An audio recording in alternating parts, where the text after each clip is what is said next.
nggak bisa seenaknya siapapun di Republik ini menuduh orang, menjudge orang bahwa ini ijazahnya palsu, KTP-nya palsu, sertifikat rumahnya palsu.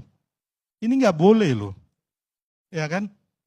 Kalau hanya mungkin dugaan, silakan. Makanya Mas Roy, saya harus mengingatkan juga bahwa kemarin itu ada yang sudah divonis 6 tahun penjara. Bambang Tri dan Mas Nur, Gus Nur.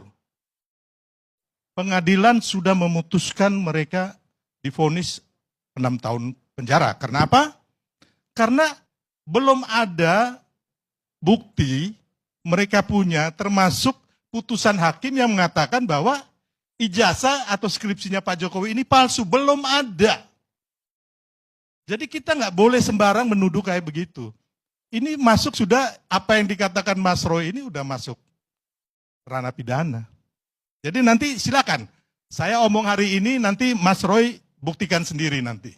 Ya, itu tadi. Makanya saya juga bilang sebenarnya kegaduhan atau apa ya, masalah ini menurut saya sangat remeh-temeh.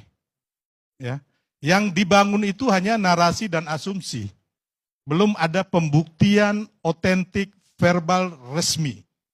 Ya, termasuk yang bilang tadi, kita nggak perlu bicara ini font New Roman, terus ini tesis, ini skripsi kok tulisannya tesis, terus foto-foto.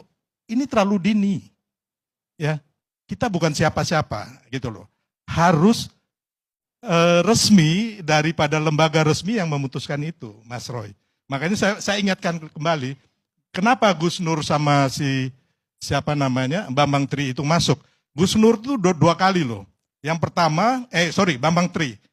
Ketika Bambang Tri membuat buku Jakarta Undercover. Jokowi Undercover. Jokowi Undercover.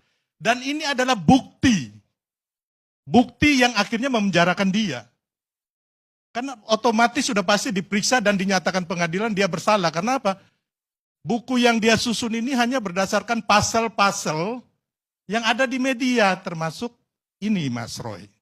Ya, jadi Mas Roy mau bilang ini dari siapapun, Mas Roy bilang ini asli, harus ada pembuktian secara hukum.